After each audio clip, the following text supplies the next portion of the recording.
मैं विकास विश्वकर्मा आप सबका स्वागत करता हूं हमारे यूट्यूब चैनल में जिसका नाम है विकास स्टडी पॉइंट। तो फ्रेंड्स, आज हम जो चैप्टर कवर करने वाले हैं वो है 11th क्लास का पॉलिटिकल साइंस का थर्ड चैप्टर। ठीक है, जैसा कि आपको नज़र आ रहा है कि चुनाव और प्रतिनिधित्व, ये आपका थर्ड चैप्टर है पॉलिटिकल साइंस का। 11th क्लास का पॉलिटिकल साइंस का ये चैप्टर है। हालांकि इस वीडियो को कोई भी देख सकता है, नॉलेज के लिए कोई भी देख सकता है, क्योंकि एक ऐसी वीडियो है जो हर किसी को काम आने वाली है। ठीक है ना। चलिए, तो इसमें मैं शॉर्ट तरीके से सारी चीज़ें आपको समझाने की कोशिश करूंगा। जो बुक लेंदी लगती है आप लोगों को पढ़ने की, उसमें से कई सारी ऐसी चीज़ें हैं जो छोटे छोटे रूपों में मैं आपके सामने प्रस्तुत करूंगा। ठीक है, चलिए स्टार्ट करते हैं। तो यहाँ पे सबसे पहले हम टॉपिक कवर अप कर लेते हैं। कौन कौन से हम टॉपिक को पढ़ेंगे? चुनाव और लोकतंत्र, ये आपका फर्स्ट टॉपिक रहेगा, भारत में चुनाव व्यवस्था। और थर्ड टॉपिक जो रहेगा, जो सबसे आगे वही जीते। चौथा जो रहेगा, समानुपातिक प्रतिनिधित्व प्रणाली। पांचवा जो रहेगा आपका, भारत में सर्वाधिक वोट से जीत प्रणाली क्यों स्वीकार करी गई है। इसके अलावा निर्वाचन क्षेत्रों का आरक्षण, सार्वभौमिक वयस्क मताधिकार, चुनाव लड़ने का अधिकार, यह आपका रहेगा सातवां टॉपिक। इसके अलावा आठवां टॉपिक रहेगा आपका स्वतंत्र निर्वाचन आयोग, या इसको चुनाव आयोग भी बोला जाता है। और जो आपका नौवां रहेगा वो रहेगा चुनाव और सुधार। इस चीज़ के बारे में हम बात करने वाले हैं। चलिए, इसमें से मैं पहले आपको बता दूं कि जो तीसरा टॉपिक है, तीसरे से लेकर जो पांचवें तक का जो टॉपिक है, उसके लिए मैंने एक अलग वीडियो बना रखी है, उसको आप जाके देखेंगे। क्योंकि इस वाले जो वीडियो है, इस वाले वीडियो में इस चीज़ को मैं कवर अप नहीं करूँगा। क्यों? क्योंकि ये थोड़े से ऐसे हैं जो थोड़े से बच्चों के लिए कॉम्प्लिकेटेड है। इस वजह से मैं उसको उदाहरण के साथ समझाने के लिए अलग से वीडियो बनाया हूँ। ये फास्टली समझाने के लिए मैं एक अलग वीडियो बनाया हूँ। और जो तीन टॉपिक है जो थोड़े से कॉम्प्लिकेटेड है, उनके लिए मैं अलग से वीडियो बनाया हूँ। डिस्क्रिप्शन में उसका लिंक दे दिया जाएगा, आप जाके उसे देख सकते हैं। ठीक है, चलिए स्टार्ट करते हैं। पहला टॉपिक लिखा है चुनाव और लोकतंत्र। पहले चुनाव के बारे में समझते हैं, चुनाव होता क्या है। चुनाव दो शब्दों से मिलकर बना हुआ है, जैसे कि आपको नजर आ रहा होगा, चुन प्लस में नाव। चुन का मतलब होता है चुनना, किसी भी चीज को चुनना, तथा नाव का मतलब होता है सरकार। अब आप बोलोगे नाव का मतलब सरकार होता है, मैंने तो नाव का मतलब वोटिंग वाला देखा है कि जहाँ पे हम जल विहार करते हैं, है ना, जो पानियों में चलता है नाव, उस चीज की बात होती है। लेकिन यहाँ पे नाव का अर्थ सरकार क्यों है, ऐसा माना जाता है। जैसे आप देखते हुए नदियां बह रही हैं, ठीक है, पानी है, और इस चीज़ को, पानी को एक छोर से ले जाने के लिए दूसरे छोर तक एक नाव होता है जो हमें एक छोर से दूसरे छोर तक लेके जाता है। ऐसे ही जो सरकार होती है हमारे लिए काम क्या करती है कि जो हम गरीबी से जूझ रहे हैं, जो हमारी अर्थव्यवस्था खराब है, उस चीज़ से हमें निकाल के अमीरी की ओर, या हमारे अर्थव्यवस्था को सुधारती है, हमारे कंडीशन को सुधारती है। तो जैसे एक नाव का काम हुआ, वैसे तो सरकार का काम हुआ। तो इसी वजह से यहाँ पे नाव का अर्थ क्या हुआ, सरकार। यानी कि चुनाव का अर्थ क्या हुआ कि चुनाव दो शब्दों से मिलकर बना है, चुन प्लस नाव, जहां पे चुन का अर्थ होता है चुनाव करना, तथा नाव का अर्थ होता है सरकार। यानी कि ऐसी सरकार का चुनाव करना जो आपको गरीबी से अमीरी ओर तक लेके जाए, या आपका कल्याण करवाने में समर्थ हो। ठीक है ना। आई होप आपको चीजें समझ में आ रही होगी। चुनाव का अर्थ। दूसरा टॉपिक बात करते हैं, आखिर चुनाव की आवश्यकता क्यों पड़ती है। देखिए, ये हमारा, सपोज कीजिए ये हमारा है देश, और इस देश में रहने वाले लोगों की संख्या बहुत है। आज के टाइम पे बात करें तो लमसम 125 करोड़, आप बोल सकते हो कि 135 करोड़, ठीक है ना, 135 करोड़ जनसंख्या में मैं बोलूं कि कोई निर्णय लेना है, तो आप मुझे बताइए कि 135 करोड़ में से कौन ऐसा व्यक्ति जो निर्णय ले पाएगा, या सभी को अगर उस चीज को निर्णय लेने के लिए भेज दिया जाएगा तो निष्कर्ष निकल पाएगा? नहीं निकल पाएगा। इस वजह से चुनाव की प्रक्रिया अपनाई गई, जहां पे एक व्यक्ति को चुन लिया गया, और इसका जो डिसीजन रहेगा वो सर्वमान्य होगा। और इस व्यक्ति का जो साथ देने वाले होंगे, इनके अदर जो मंत्रीगण होंगे वो होंगे, और ये लोग मिलकर डिसीजन लेंगे जो सभी के लिए लेंगे। आई बात समझ में। तो चुनाव की आवश्यकता क्यों होती है? कोई भी फैसला लेने में तमाम नागरिक प्रत्यक्ष रूप से हिस्सा नहीं ले सकते। इस प्रकार लोग अपने प्रतिनिधियों को चुनते हैं। इसे निर्वाचन प्रक्रिया बोलते हैं, या फिर चुनाव प्रक्रिया बोलते हैं, जो क्या होता है, बहुत ही ज्यादा अहम होता है, महत्वपूर्ण होता है। ठीक है ना। आप लोग को समझ में आ गया होगा कि चुनाव की आवश्यकता क्यों होती है। आगे बात करते हैं चुनाव की प्रकार। चुनाव के प्रकार दो टाइप्स के होते हैं। कौन कौन से? एक होता है प्रत्यक्ष चुनाव, दूसरा होता है अप्रत्यक्ष चुनाव। प्रत्यक्ष चुनाव वो चुनाव होता है जिसमें जनता सीधा भागीदार होती है, मतलब जनता सीधा जाके वोट देती है। जैसे आप देखते हो, अगर आप गांव से बिलोंग करते हो तो ग्राम पंचायत का जब चुनाव होता है या फिर प्रधान का जब चुनाव होता है तो हम लोग जाते हैं वोट देने, है ना। जो भी व्यक्ति 18 वर्ष से ऊपर है वो जाके वोट दे देता है। और ऐसी जो शहर है, शहर में जैसे विधायक का चुनाव होता है और नगर निगम पार्षद का जो चुनाव होता है, उसमें जनता प्रत्यक्ष रूप से मतलब चुनती है ना। तो यहाँ पे प्रत्यक्ष का मतलब होता है कि जहाँ पे जनता सीधे रूप से भागीदार हो, उसे प्रत्यक्ष बोलते हैं। और अप्रत्यक्ष का मतलब क्या यहाँ पे हुआ? अप्रत्यक्ष का मतलब ये हुआ कि जैसे मान लो प्रत्यक्ष रूप से जो भी प्रतिनिधि चुने हुए हों, ठीक है ना, जैसे मान लो A B C D ये प्रतिनिधि चुने गए हैं किसी क्षेत्र से, ठीक है ना, किसी क्षेत्र से ये 4 प्रतिनिधि चुने गए हैं। अब ये बोला जाए कि इनमें से कोई एक ऐसा हो जो इन चारों पे अपना लगाम लगा पाए, तो इनमें से कोई एक को सेलेक्ट करना पड़ेगा ना। तो इनको आगे चल के किसी एक लीडर को चुनना है, तो अब वोट देने तो लोग तो आएंगे नहीं, ये जो व्यक्ति जो जीते हुए हैं ना, यही इनको वोट देंगे। तो प्रत्यक्ष में क्या होता है कि जहां पे जनता स्वयं भागीदार होती है डायरेक्ट रूप से, उसे प्रत्यक्ष बोलते हैं। अप्रत्यक्ष किसको बोलते हैं? जहां पे जनता खुद भागीदार ना होके बल्कि जनता के द्वारा चुने हुए प्रतिनिधि भाग लेते हैं। इसका मैंने समझा दिया। और डेफिनेशन के लिए अगर आप लोग को नोट्स चाहिए तो नोट्स डिस्क्रिप्शन में आपको मिल जाएगा, या अपना नंबर मैं डिस्क्रिप्शन में दिया हूं, उस पर कॉल कर लीजिए या मैसेज कर लीजिए, आपको नोट्स मिल जाएगा। और जहां तक हो पाए पूरी सहायता करूंगा आप लोग की हेल्प करने की, ठीक है। अब बात करते हैं आगे, लोकतंत्र क्या होता है? लोकतंत्र ये भी 2 शब्दों से मिलकर बना है, लोक प्लस में तंत्र। लोक एक संस्कृत भाषा है जिसका हिंदी में अर्थ होता है लोक, तथा शासन। तंत्र का मतलब क्या होता है? शासन।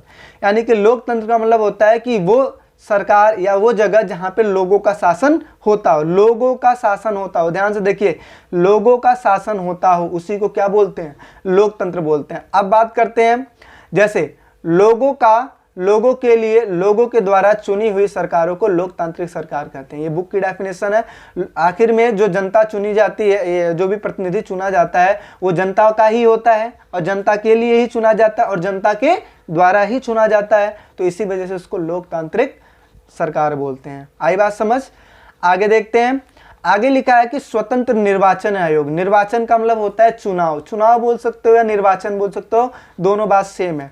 स्वतंत्र निर्वाचन आयोग क्या लिखा है कि भारत चुनाव आयोग या भारतीय चुनाव आयोग एक स्वतंत्र संस्था है जिसका गठन भारत में स्वतंत्र एवं निष्पक्ष रूप से विभिन्न क्षेत्रों में भारत के प्रतिनिधिक संस्थानों में प्रतिनिधि चुनने के लिए किया जाता है। यानी कि निर्वाचन आयोग का काम क्या होता है कि जो विभिन्न क्षेत्र हैं वहां से प्रतिनिधि चुने जाएं, और उस चीज को करवाएगा कौन? चुनाव आयोग करवाएगा, ठीक है ना। तो चुनाव आयोग का काम क्या हुआ? चुनाव को करवाना। और अभी इसके कार्य भी हम पढ़ेंगे, कौन कौन से कार्य होते हैं। मतदान सूची तैयार करना, वोटिंग करवाना, ठीक है ना, हर चीज की समय सीमा तय करना, इत्यादि चीजें इसके काम होते हैं, ठीक है ना। यानी कि जब से चुनाव स्टार्ट होता है तब से लेकर जब तक होता है, जब तक कि चुनाव में डिसाइड नहीं हो जाए कि ये व्यक्ति चुन लिया गया है। आगे बात करते हैं, चुनाव लोकतंत्र का आधार है। आधार का मतलब होता है बेस, ठीक है ना। आजादी के बाद से भारत में चुनाव का एक लंबा रास्ता तय हुआ है। यानी कि जब पहला चुनाव हुआ था 1951 से 52 में आम चुनाव हुआ था, इनमें मतदाताओं की संख्या कितनी थी? 17,32,12,343, ठीक है। और जो कि 2014 में बढ़ के कितने, क्योंकि इस टाइम पे साक्षरता थी नहीं, लोग डरते थे कि वोट दे देंगे तो होगा क्या, और लोगों के पास इतनी नॉलेज नहीं थी कि हम वोट देना किसको है। लेडीजों को उतना अधिकार नहीं था कि वोट दे पाएं, तो विभिन्न चीजें थी, लोग एजुकेटेड नहीं थे, तो इस वजह से यहाँ पे जो जनसंख्या थी वो कम थी वोट देने वालों की। लेकिन आगे चल के 2014 में बढ़ गई, जहाँ पे देखो एक डेटा के हिसाब से ये जिस टाइम पे चुनाव हुआ था 1951 में वो है, और 2014 में जो डेटा आया था यानी कि 81,45,91,184, ठीक है। तो इतने लोग मतदान दिए, यानी कि आप समझ सकते हो कितना डिफरेंस है तब के और अब में। आगे बात करते हैं स्वतंत्र निर्वाचन आयोग के कार्य। निर्वाचन आयोग के कार्य मोस्ट इंपॉर्टेंट चीज है, ये आप लोग के एग्जाम में 6 नंबर के क्वेश्चन आते हैं, ये और ये चुनाव सुधार और निर्वाचन आयोग के कार्य 6 नंबर के क्वेश्चन होते हैं।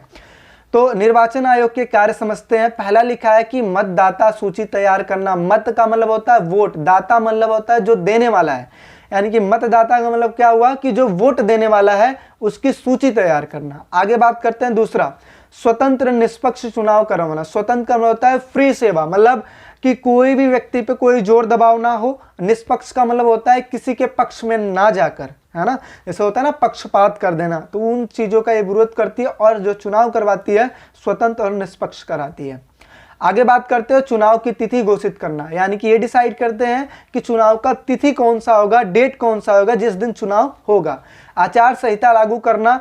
आचार संहिता एक प्रकार का विशेष कानून होता है जो चुनाव के दौरान लागू किया गया जाता है ताकि जो प्रतिनिधि खड़े हुए हैं वो गलत यूज ना कर पाए, ठीक है ना, उस चीज की वजह से आचार संहिता। और आचार संहिता में ही ये बोला गया है कि जो चुनाव प्रक्रिया है, चुनाव प्रक्रिया में जब जिस दिन वोटिंग है, वोटिंग के 2 दिन पहले चुनाव प्रचार को बिल्कुल ही बंद कर देना है। दारू, शराब, सिगरेट और पैसा इत्यादि चीज बांटने पे रोक लगाया गया, यानी कि लालच के दम पे आप वोट थोड़ी ना जीतोगे। अगर आपके अंदर कैपेबिलिटी है, आपके अंदर सहन शक्ति है, आपके अंदर लीडरशिप की पावर है, तो आपको जनता वैसे ही वोट देगी। तो ये चीज है। आगे बात करते हैं पांचवा, मतदाता तिथि। मतदाता तिथि मतलब जिस दिन डेट है उस दिन मतगणना तिथि, जिस दिन गणना किया जाएगा, जिस दिन ये चेकआउट किया जाएगा कितने कितने वोट मिले हैं। परिणाम तिथि घोषित करना इत्यादि चीजें होती हैं जो परिणाम तिथि घोषित करना कि इस दिन मतलब चुनाव हुआ था और चुनाव के बाद इतने व्यक्ति या ये व्यक्ति विजयी हुआ, ठीक है। आगे बात करते हैं आवश्यकता पड़ने पर चुनाव स्थगित कर देना। मतलब जरूरत ये पड़ी कि लगता है कि चुनाव प्रक्रिया नहीं हो पाएगी, चुनाव नहीं हो पाएगा, किसी कारणवश दंगे फसाद हो गए, कुछ और चीजें हो गई, इस वजह से चुनाव रद्द कर दिया जाएगा। आगे राजनीतिक दलों की मान्यता। राजनीतिक दलों की मान्यता का मतलब क्या है कि चुनाव ये डिसाइड करता है कि कौन कौन से दलों को हमें मान्यता देनी है चुनाव में खड़े होने की। आगे चुनाव चिन्ह वितरित करना। जैसे आप देखते हो चुनाव चिन्ह होते हैं, जैसे कांग्रेस का हाथ का पंजा हो गया, भाजपा का हो गया कमल हो गया। ऐसे गांव में आपने देखा होगा कि विभिन्न जो लोग खड़े होते हैं उनके अलग अलग चिन्ह होता है, ठीक है ना। तो ये इस चीज को वितरित कौन करता है, चुनाव आयोग करवाती है। गलत जानकारी का इस्तेमाल करने वाले व्यक्तियों के निर्वाचन को अयोग्य घोषित कर देना, कि अगर कोई व्यक्ति अपना इंफॉर्मेशन गलत देता है, अगर कोई व्यक्ति अपना इंफॉर्मेशन क्या देता है, गलत देता है, तो उस टाइम पे उसके चुनाव को या निर्वाचन को अयोग्य घोषित कर देना भी इनका काम है। आगे बात करते हैं जो हमारा अगला टॉपिक है चुनाव सुधार, यानी कि चुनाव में क्या क्या सुधार होना चाहिए। चुनाव आयोग काम तो करता है लेकिन इसमें चुनाव की भी आवश्यकता होती है। कौन कौन सी होती है, चलो देखते हैं। पहला, चुनावी खर्च के लिए सीमा तय करना।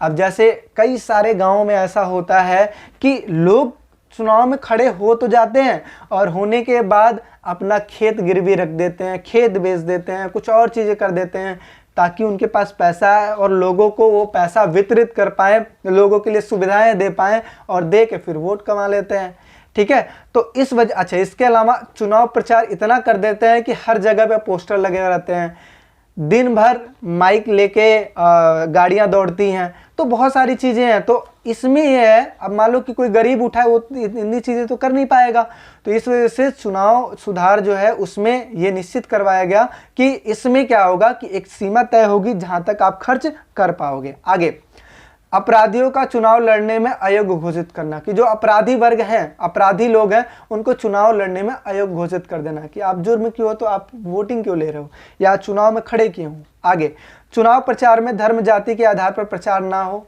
कभी भी धर्म जाति के आधार पर प्रचार नहीं होना चाहिए। आगे, चुनाव प्रचार में पैसा, शराब आदि का लालच नहीं दिया जाना चाहिए, जैसा कि मैंने पहले ही बात कर लिया है। महिलाओं की भागीदारिता सुनिश्चित हो, यानी कि कितने % महिलाएं इसमें काम करेंगी या चुनाव में खड़े होंगे। आगे बात करते हैं आचार संहिता का पालन किया जाना चाहिए, यानी कि विभिन्न जो लोग खड़े हैं जो चुनाव प्रक्रिया में या चुनाव में खड़े हों, प्रतिनिधि खड़े हों, उनको आचार संहिता का पालन करना अनिवार्य है। अब बात करते हैं जो हमारा अगला टॉपिक है, मोस्ट इंपॉर्टेंट टॉपिक है पृथक निर्वाचन मंडल। ये आपका 1 नंबर या 2 नंबर में आता है।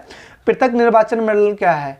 पृथक निर्वाचन मंडल से अभिप्राय किसी समुदाय के प्रतिनिधि के चुनाव में सिर्फ उसी समुदाय के लोग मत डालेंगे। कहने का तात्पर्य यह है कि चुनाव प्रक्रिया को लेकर बहुत पहले से ये दिक्कतें सामने आ रही थी कि यहाँ पे विभिन्न धर्म जाति के लोग रहते हैं, और मान लीजिए कि अगर सपोज ये हमारा देश है और इस देश में अगर 60% जो जनसंख्या है वो हिंदुओं की है, और सपोज 30% जो जनसंख्या है, या मान सकते हो 25% जो जनसंख्या है वो मुसलमानों की है, 15% जो जनसंख्या है 15% जो जनसंख्या है वो मान लो सिखों की है, ऐसे ऐसे करके जो जनसंख्याएं जो बनाई गई हैं, ठीक है। अब इसमें क्या है, इसमें 15% जनसंख्या सिखों की हो गई, या फिर 10% मान लो, और 5 में अन्य लोग आ गए, ठीक है। अब इसमें देखो कि जो दबदबा है वो किसका है, 60% लोगों का है। तो इन लोगों के लिए चुनाव के जो उस टाइम के जो लीडर्स थे वो ये सोच रहे थे कि इनकी संख्या ज़्यादा है, इनकी संख्या कम है, इनकी संख्या और कम है, इनकी संख्या और कम है। तो एक चीज़ बताओ कि अगर मैं मान लो कि इसमें से एक को घोषित कर दूं, ठीक है, कि इसको मैं बना दूं प्रधानमंत्री, तो ये अपने दल का प्रतिनिधित्व ज़्यादा करेगा, इन लोगों की बातें ज़्यादा सुनेगा, इनकी तो सुनेगा नहीं। तो इस वजह से उनको डर था कि इन लोगों का तो मतलब शोषण हो सकता है। तो इस वजह से भीमराव अम्बेडकर खासकर दलितों के लिए सपोर्ट करते थे। तो इन्होंने ही बोला था कि पृथक निर्वाचन मंडल होना चाहिए, सपोर्ट किया था। तो लेकिन इससे क्या हो सकता था, खंडन हो सकती थी, बहुत ज़्यादा विचार विमर्श हुआ और इसका निष्कर्ष भी निकला। अभी इस चीज़ की बात करते हैं। तो पृथक निर्वाचन मंडल से अभिप्राय किसी समुदाय के प्रतिनिधि को उसी समुदाय के लोग मत डालेंगे। आगे देखते हैं, आगे क्या लिखा हुआ है कि ब्रिटिश सरकार ने पृथक निर्वाचन मंडल की शुरुआत की थी। भारतीय संविधान में आरक्षित निर्वाचन की व्यवस्था अपनाई गई थी, ठीक है ना। आरक्षित निर्वाचन की व्यवस्था, आरक्षित निर्वाचन का मतलब क्या है कि जो सीटें हैं, सीटों को चूज करवा दिया गया कि मतलब इतनी परसेंट जो सीटें, जैसे 100% में 10% सीटें हैं वो अनुसूचित जाति की है या जनजाति की है, ऐसी सीटें निर्धारित कर दी गई कि, या बोल सकते हो आप कोटा दे दिया गया है ना, तो आरक्षण दे दिया गया बस। लेकिन इसके अलावा अगर ये बोलो कि चुनाव में सिर्फ वही प्रतिनिधि भाग ले सकते हैं जिस समुदाय का व्यक्ति खड़ा हुआ है, तो ये गलत था। तो इस वजह से इसमें क्या कर दिया गया, आरक्षण का प्रावधान दे दिया गया, यहाँ पे सीटों को रिजर्व कर दिया गया। आगे इसके अंतर्गत निर्वाचित क्षेत्र में सभी मतदाता वोट डालेंगे, जितने भी लोग हैं वो वोट तो डालेंगे, लेकिन प्रत्याशी केवल उसी समुदाय या सामाजिक वर्ग का होगा जिसके लिए वो सीटें आरक्षित की गई है। यानी कि अनुसूचित जाति का कोई व्यक्ति खड़ा है तो उसके लिए सभी वोट डाल सकते हैं, सभी वोट डालेंगे, ठीक है ना। तो ये चीज़ है, यहाँ पे सीटें आरक्षित कर दी गई। यानी कि अगर मैं बोलूँ कि जैसे लोकसभा में जो सीटें हैं, लोकसभा में कुल कितनी सीटें हैं, 545। 545 दो चीज़ों में कैटेगराइज होती है, 543 वित्त में दो जो होते हैं एंग्लो इंडियन होते हैं, और जो ये होते हैं प्रत्यक्ष विधि द्वारा चुन के आते हैं। तो इसमें जो है 79% जो सीटें हैं वो अनुसूचित जाति के लिए निर्धारित कर दी गई, और जो 41% जो सीटें हैं वो किसके लिए, अनुसूचित जनजाति के लिए कर दी गई। अब अनुसूचित जाति और जनजाति में अंतर आपको समझना है तो उसके लिए मैं एक वीडियो बनाया हूँ, छोटा सा शॉर्ट वीडियो, जाके आप उसको देख सकते हैं, ठीक है। आगे बात करते हैं सार्वभौमिक वयस्क मताधिकार। सार्वभौमिक वयस्क मताधिकार बात करते हैं, जब देश के तमाम, देखो इसको अगर समझाऊं तो ऐसा हो सकता है कि सार्वभौमिक वयस्क मताधिकार का मतलब होता है कि जो निश्चित जो आयु है जो गवर्नमेंट डिसाइड की है उसके बाद का उम्र वाले जो व्यक्ति हैं वो सार्वभौमिक वयस्क मताधिकार में आएंगे। अर्थात कहने का मतलब ये है कि जो वोटिंग प्रक्रिया में या वोट देने की जो आयु है वो 18 वर्ष से ऊपर वाले व्यक्तियों की है। तो इसमें क्या बोला गया कि 18 वर्ष की आयु जो पूरी कर चुके हैं वो व्यक्ति वोट डाल सकते हैं, ठीक है। और पहले ये क्या था, 21 था, यानी कि 21 वर्ष की व्यक्ति मतलब वोट डाल सकते थे, और इससे इसको कन्वर्ट कर देगा 18, यानी कि 18% के जो मतलब 18 वर्ष के जो व्यक्ति होते हैं वो एडल्ट हो चुके होते हैं और वो वोट डाल सकते हैं। तो लिखा है, जब देश के वयस्क नागरिकों को बिना किसी भेदभाव के मत देने का अधिकार हो तो उसे सार्वभौमिक वयस्क मताधिकार कहते हैं, और वयस्कता की आयु क्या होती है, 18 वर्ष होती है। आगे बात करते हैं, चुनाव लड़ने का अधिकार किन किन को होता है चुनाव लड़ने का अधिकार। तो कोई भी व्यक्ति जो 18 वर्ष का ऊपर हो उसको चुनाव लड़ने का अधिकार है। लेकिन इसमें क्या है कि विभिन्न प्रकार के चुनाव होते हैं, विभिन्न प्रकार की योग्यताएं देखी जाती है। तो यानी कि हर चुनाव के लिए अलग अलग उम्र और अलग अलग योग्यताएं देखी जाती हैं। आगे बात करते हैं एग्जाम्पल के लिए, जैसे लोकसभा में अगर आपको खड़ा होना है तो 25 वर्ष की आयु होनी चाहिए, राज्यसभा के लिए 30 और राष्ट्रपति के लिए 35 वर्ष की आयु होनी जरूरी है। तो ये ऑलमोस्ट आपका चैप्टर पूरा का पूरा कवरअप है, ठीक है, पूरा का पूरा कवरअप है। तो इसमें बस 3 टॉपिक मैंने नहीं पढ़ाया आपको, ये टॉपिक, ये टॉपिक और ये टॉपिक। इनकी वीडियो का लिंक जो है मैं डिस्क्रिप्शन में दे दिया हूँ, वो भी शॉर्ट वीडियो, आप जाके उसको देख सकते हैं, ठीक है। बाकी होल चैप्टर में कवर कराने की कोशिश किया हूँ, और आपको नोट चाहिए तो PDF में आप मांग सकते हैं। बाकी अगर चैनल अच्छा लगता है, पढ़ाना अच्छा लगता है तो लाइक कीजिए, शेयर कीजिए, सब्सक्राइब कीजिए, और ऐसे ही वीडियोस पाने के लिए हमारे चैनल को फॉलो कीजिए, ठीक है। और मिलते हैं हम नेक्स्ट वीडियो में। अभी के लिए थैंक यू सो मच।